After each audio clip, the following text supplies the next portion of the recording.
Well, good morning, everyone. Thanks for joining us on this Thursday, 5 o'clock. Good morning, everyone. Good morning. morning. I told Renee when I came in this morning, I woke up for a second and I was like, it's Friday. But no, it's only Thursday. It's Friday. Maybe that's what I was thinking. Maybe we were talking yesterday and you were talking about it being Friday, and maybe that's why I thought that. So. So do we have Jacob Dickey in place of you? I think so. I think that's who's in tomorrow. It's like, I'm just kidding. He's probably watching like, what? So Renee and I are just, we may not be so nice to Probably Alex today since it's his Friday. Yeah, I guess That's we okay. do have to be nice to you. And you brought us good news about the weather. Or you could just, be mean because you're jealous. See, that's what I said. I think Renee he said, wants to be that. nice. I'm going to to be jealous. I'll be a little bitter. That's okay. Anyway. How are we looking this morning? Wet again. The word of the week. Surprise. Yeah. Surprise. Yeah, just the one-word answer: rain. But that is unfortunately what we're dealing with this morning. Now, if you step outside at 5 a.m., depending on where you are, it may not necessarily be raining. Here in downtown Columbus and our Alphatura Skycam, here up on the roof of WCBI, we have not seen very much rain yet. It is on the way, I promise. A lot of low clouds out there this morning. Maybe one or two raindrops here in downtown, but you see a lot of rain back off to the north and west this morning. So once you get really northwest of the Golden Triangle, steady rainfall, not letting up anytime soon. A few heavier showers out on the leading edge here, approaching Itala County from the north and west right now, moving through Ackerman, approaching Starkville and West Point here, really on West Point right now. We have seen some flooding issues with this setup as well. Flood watch still remains in effect for the northern half of our viewing area from Monroe, Chickasaw, Calhoun, Grenada counties and points to the north. That goes until noon. Flash flood warning in effect for eastern Yalobusha County. That's for areas along and east of Highway 55. And we've got a flash flood warning in effect for the Highway 72 corridor as well, right along that Tennessee state line. That's the areas we talked about maybe having some issues with flash flooding. Now, temperatures staying in the 50s and 60s this morning. Kids need the rain gear as they head to the bus stop, and they're going to need that rain jacket all day long, as we're just going to keep the rain in the forecast all the way through the afternoon. Guys? All right, thanks, Alex. A Houston man is the fourth person arrested in a Boonville armed robbery case. Martel Alves Lyons was arrested Tuesday by Chickasaw County Sheriff's deputies. Lyons is charged with conspiracy to commit armed robbery and conspiracy to commit kidnapping in connection with the February 1st armed robbery that happened at College View Apartments in Boonville. Well, his bond was set at $50,000. A former standout Ole Miss football player is jailed in Oxford. Police arrested 22-year-old Markel Pack Tuesday on an aggravated domestic violence charge. Police did not provide any details on why Pack was charged. Bond is set at $5 grand for the Hattiesburg native. Pack finished his college playing career this season.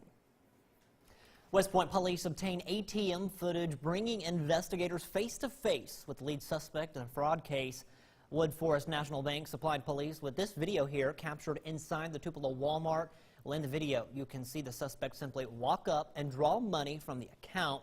Police say the suspect used a credit card of a West Point resident to make that transaction. If you happen to know who he is, you're urged to call West Point Police. A Union County man faces federal charges for shooting at military helicopters flying over his home.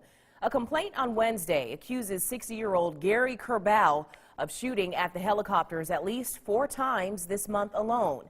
The FBI talked to Kerbal Monday night at the Union County Sheriff's Department. During that interview, Kerbal told agents he fired at the helicopters at least 5 times because they're using lasers to kill his livestock. His other allegations say the government is using satellites to choke him while he eats, and that the low-flying helicopters are dropping drugs on his property. During a court appearance Wednesday, public defenders asked a judge to seek a psychiatric examination for Kerbal. $30 million. That's the newest bond for a Starkville man who continues to add charges to an original kidnapping arrest. Additional bond was set Wednesday for John Arnold Jr. The judge set bond at $10 million per count, attempting to escape and assault on a corrections officer. Well, the hearing took place in the secure wing of the Lowndes County Adult Detention Center. Arnold was moved to Lowndes County following a second escape attempt Tuesday evening. Deputies placed him in an isolated area in the Oktibbeha County Jail after Arnold attacked a jailer and tried to escape from the jail yard. Well, that's when Lieutenant Brett Watson says Arnold attempted to go through the ceiling of a cell by removing an air vent. Arnold was charged with kidnapping last week when he tried to take a child from Sudeth Elementary and from Ward Stewart. His bond was revoked Friday when he cut off a monitoring device, initiating a manhunt. Oktibbeha County deputies arrested Arnold for violating his bond. Arnold is expected to remain in the secure unit at Lowndes County. 3 children kidnapped from a home in Aberdeen 3 weeks ago have been found safe in Florida. Aberdeen Assistant Police Chief Quinnell Shumpert says U.S. Marshals found the children with their mother, 27-year-old Ashley Brown, Wednesday morning in the Miami area. Investigators believe Brown took the children from the home of their maternal great-grandmother. The children had been taken from Brown and placed with the grandmother. They are now in custody at the Department of Human Services and will be brought back to Aberdeen. Shumpert says Brown will also be brought back to Aberdeen to face charges. For the second straight day, Lee County deputies have made an arrest in a school threat case. Deputies were on campus yesterday following up on a threat made against Moorville schools last Friday. Students told deputies a certain student had made a threat. Officers interviewed the student and they have been charged with disturbing a school setting and simple assault by threats. Yesterday's arrest is being treated separately from last week's incident at Moorville. Tuesday, investigators charged a Nettleton student with threatening that district. Well, one student is under arrest after being caught with a gun at a Tupelo school. Officials say they got word around 10:30 Wednesday morning that the unnamed student was carrying the loaded gun. After a quick investigation, school resource officers and Tupelo police located the student and the gun. Deputy Police Chief there says the student is charged with possession of a firearm on a school campus. The school district says it will also seek the maximum school punishment allowed. To carry or not to carry? That's the big question circulating through schools in Mississippi and the state capitol. A proposal was placed on Tuesday for House Bill 1083. It comes after recent school shootings. The bill would allow teachers to arm themselves on K through 12 campuses. Well, some lawmakers say it's a way to increase student safety. The bill leaves teachers with a lot of mixed opinions. If there are more guns around, then that means more guns that students could possibly have access to. I know that we would like to think we could keep them locked up somewhere, but my fear is, I'm not a huge guy that somebody could, even if I were trained with a gun, they could overtake me. When people know that there's a possibility that if I break into that building that I'm going to be subdued by faculty members that are carrying, I think it makes a major deterrent. Teachers who choose to be armed would have to be approved by their local school board. Armed teachers would have to take no less than 12 hours in a new school safety course put on by the Department of Public Safety. They would also have to pass that course every 2 years. A bill headed for the governor's desk would make it easier for cities and counties to establish leisure and recreation districts. Senate Bill 2588 passed the House yesterday by a wide margin. The measure is an expansion of the so-called Go Cup law, which allows customers in certain entertainment districts to leave a restaurant or bar with an open container of alcohol. In the original law, local governments had to draw up their plan, pass an ordinance, and submit it to the legislature for approval before the ordinance could take effect. 2588 does away with the need for legislative approval, leaving the entire matter under local government control. Governor Bryant is expected to sign the bill into law. Well, one city studying a potential entertainment district is the city of Tupelo. Yeah, the city council ironing out those details of that proposal, and it's, like we said earlier, drawing mixed reviews from residents. Allie Martin has more. The proposed ordinance would allow pedestrians to carry Go Cups of alcoholic beverages in designated areas. The recyclable cups would be available only at businesses choosing to participate. The general premise of the idea is that if you and your wife are out to eat in a local restaurant and you're trying to make a play at the Lyric, you can finish off your drink as you walk to the Lyric. As Executive Director of the Convention and Visitors Bureau, Neil McCoy says the proposal could help boost tourism and bring in more business to the area. 2 years ago, House Bill 1223 gave some municipalities the authority to establish leisure and recreation districts. McCoy says while the specific boundaries for the Tupelo district aren't yet known, he believes the proposal is about convenience for the public. This is not creating a Beale Street area. That is not what our downtown looks like or even feels like, but it does give the customer another option. But many have concerns about the proposed entertainment district and how the consumption of alcoholic beverages outside of restaurants could impact the city. Security issues with public intoxication, and then of course, issues with trash and litter. Chris O'Daniel is associate pastor at West Jackson Street Baptist Church. While he supports efforts to boost tourism and help local businesses, he does not believe letting people have go cups of alcohol is the best way to boost sales tax revenue. It's a family-friendly type city. We do a lot for families in our city, and of course, that's going to create, I think, issues and problems. Parents will start to have to ask or answer questions, to their son or their daughter about what's going on, why, what are they drinking, why are they doing that, why did those people get into a fight. City leaders know there are strong feelings on both sides. That's why a public hearing on the Go Cup proposal is set for March 6th. The City Council could vote on the ordinance by the end of the month. In Tupelo, I'm Allie Martin, WCBI News. Tupelo Police Chief Barta Gary said there would likely be a need for more police patrols in the district if the ordinance is approved. Well, time now, 5:11. Stay with us. We've got more Sunrise right after this.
Welcome back, everyone. Heavy rains through the week have caused flash flooding and damaged roads in the area. Meteorologist Jacob Dickey is in Mooreville with more on road conditions and how you can stay safe on your morning commute.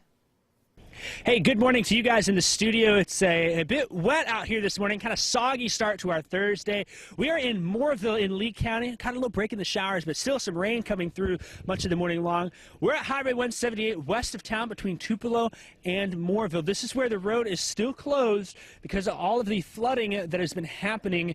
You can see the road closed sign. Essentially, the westbound lane has almost collapsed into the ditch. It's no longer there. It's not stable. That's why they think this road's going to be closed for a number of days, if not longer. even the backhoes I've seen haven't had any luck getting any work done earlier this weekend. With that rain we've had overnight and through the rest of the day today, it does not look good. Now, other roads in the area are likely seeing similar conditions, flash flooding across the area. Some of those folks getting up to 3 inches, if not more, in spots here in North Mississippi and South Tennessee. But we're really concerned if you come across an area of flooding, the roadway covered in water, make sure you turn around, don't drown. That is crucial given the fact that just like in this road here, if this was covered in water, you would not see the fact that the road is simply missing. Therefore, that's why you want to stay safe, turn around, don't drown. If you head out the door, just make sure you take it slow with all of that rain in the area. Coming up here in a little bit, we're going to take a look at some of this damage up close. We got to look at it last night and see just how much of the road has simply collapsed. It's some pretty considerable stuff, but for now, we'll send it back to you in the dry studio. Hope you guys are having a great start to your Thursday. All right, thank you very much, Jacob. So far, we are. But the rain is, that kind of rhymes, sorry. So the rain's not over yet, though. Coming up next on Sunrise, Alex Puckett has a full look at our forecast, and Laura Podesta has the latest consumer news in today's CBS Money Watch report. Stay with us. Sunrise continues.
Your first alert forecast with meteorologist Alex Puckett.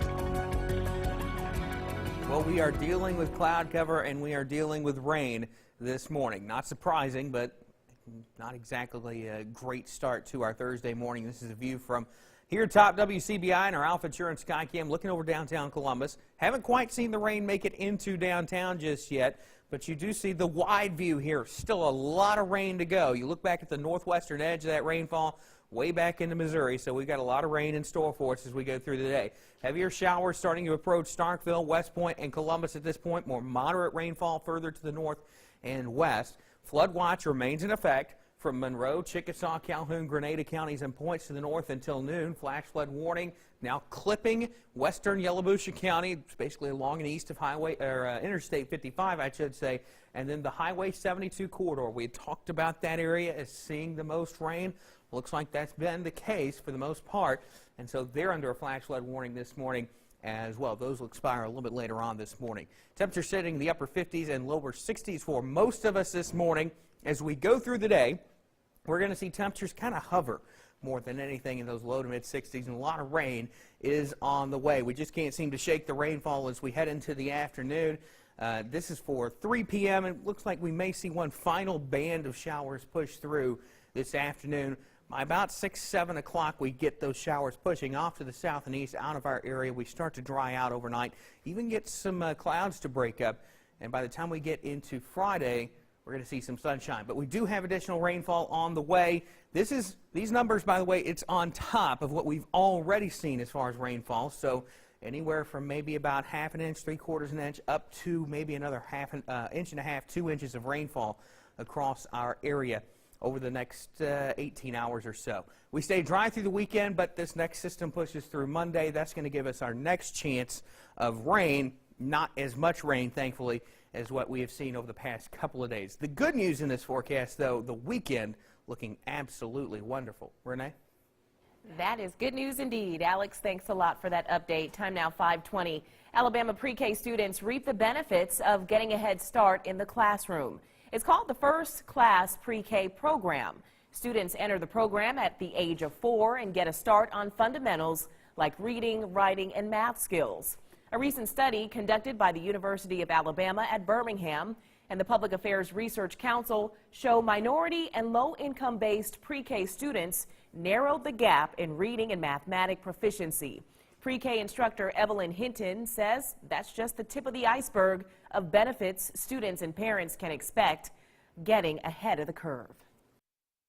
The kindergarten teacher won't have as hard to work. They will already know how to get along with friends because they are first, when they come to us, they are just leaving their parents. So they are basically babies. So we have to teach them the beginning skills, all the areas of social, emotional, cognitive, language, physical, science, social studies, so all those areas. Due to the limited number of first-class pre-K classrooms across the state, students are selected for the program via random drawings. Enrollment for 2018-2019 is open. There's no fee to register.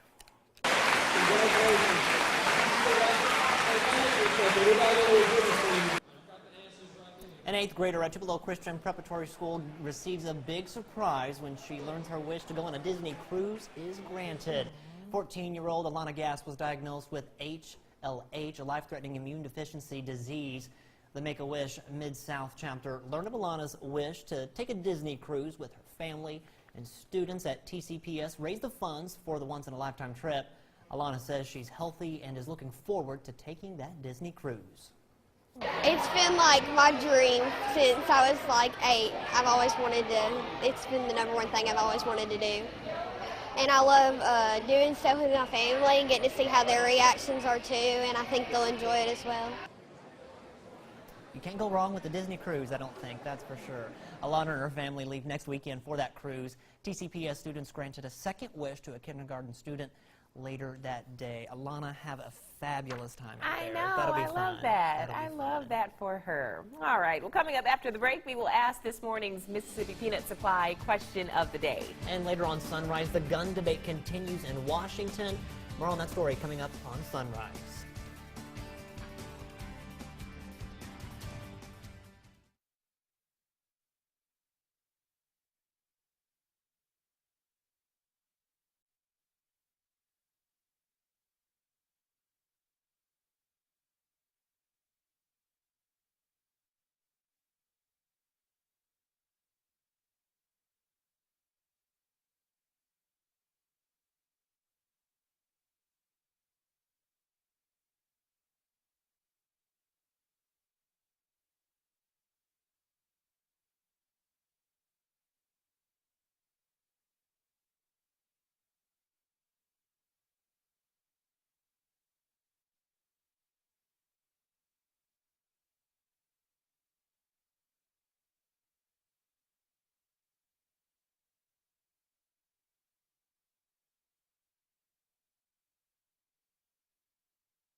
Welcome back. It is 5:25. Shopping could be as easy as speaking in the future. I feel like we already speak to things like our phones, Alexa, We do. all that stuff. Siri, all that stuff. Yeah, and one poll tells us the type of home most Americans would like to move into. Here's Laura Podesta.